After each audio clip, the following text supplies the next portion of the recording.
What's up, everybody? Mike here, and this is my Elden Ring build guide video for my poisonous Bloodblade build here, where I'm combining using bleed damage and bleed status effects with poison to basically build up these stacks of damage and just increase damage output overall against every enemy and boss in the game.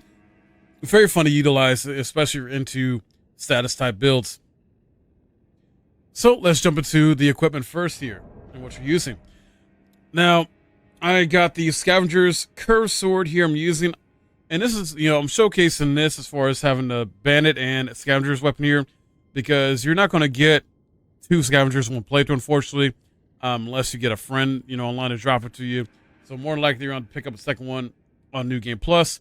I do have two of these, but just for the sake of the build, with this being more aimed at being like for a new game first playthrough, and also a New Game Plus, I'd rather just showcase the fact that you can use the Bandit's blade as well too, and the Scavenger together. But ideally, you probably would want to get a Scavenger blade, curved sword, for both hands here.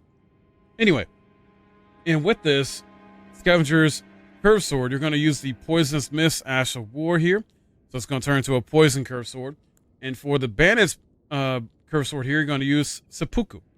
So, reason being, Seppuku, a forbidden technique used by a swordsman from the land of reeds, plunge the blade into your stomach to stain it with blood, increases attack power, and improves ability to inflict blood loss.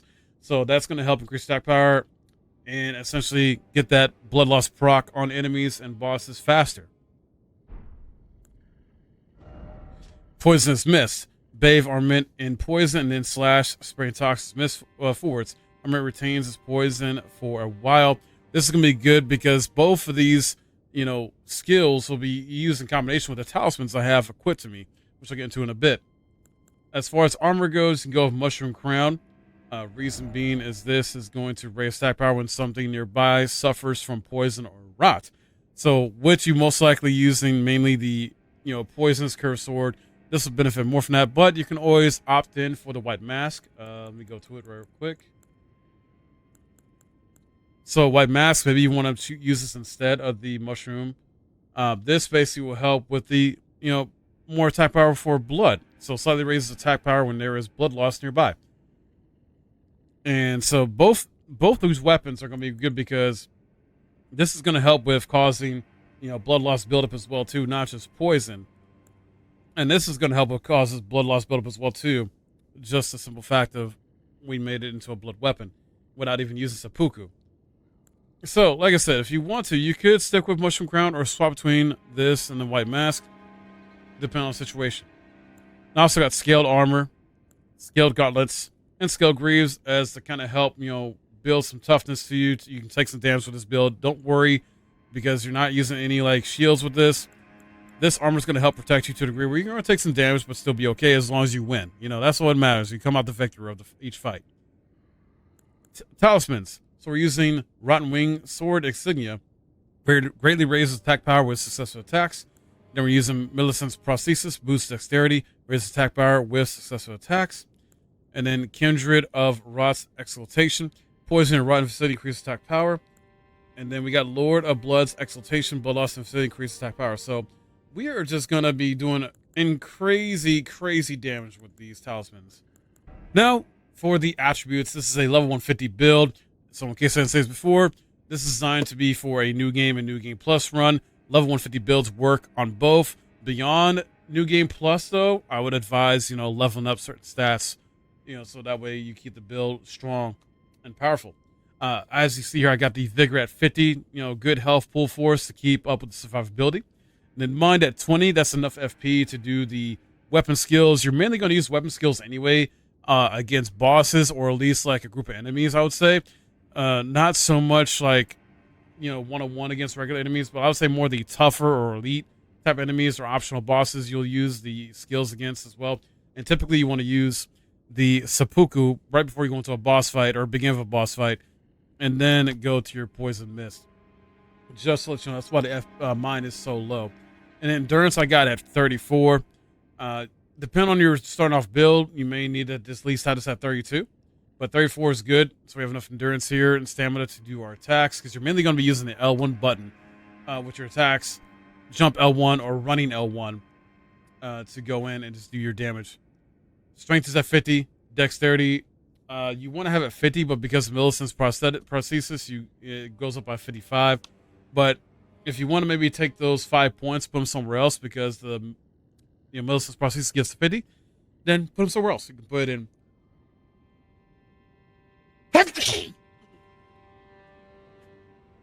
You can put in more endurance. You can put in, if you want more strength, or if you want more mind, or even more vigor. Up to you. Intelligence, faith, and arcane out alone. This is a samurai starting off class, so that's why those stats are where they are. Like I said, if you start off with a different class, it may be different starting stats. So just keep that in mind. But yeah, this is where my attributes are at for this build. Now, let's get into showcasing what this can do against enemies. So, we're going to proc our Poison Mist. Oh, I missed on the jump attack there.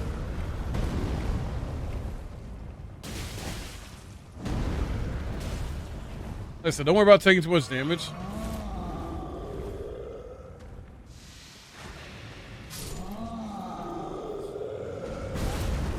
I didn't mean to get hit there.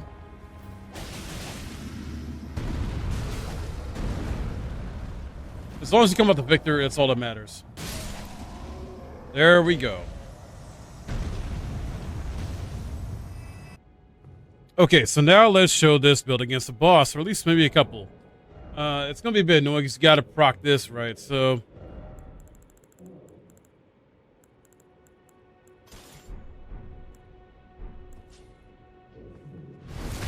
Seppuku.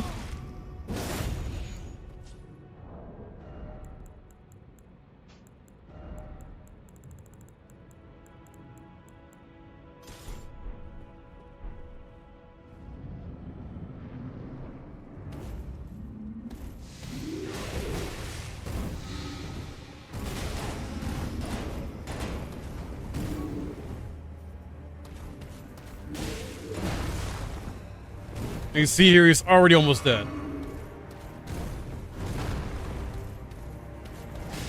And dead. Easy.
Once again, Seppuku.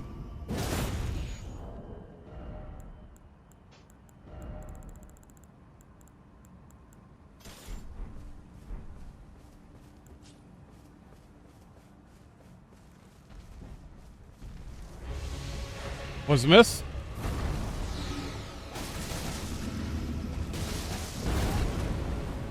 No worries there.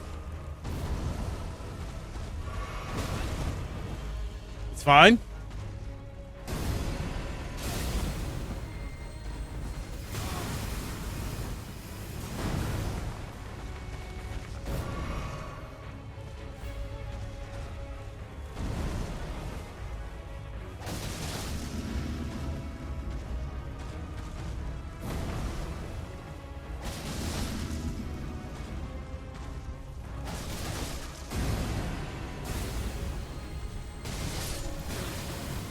And dead.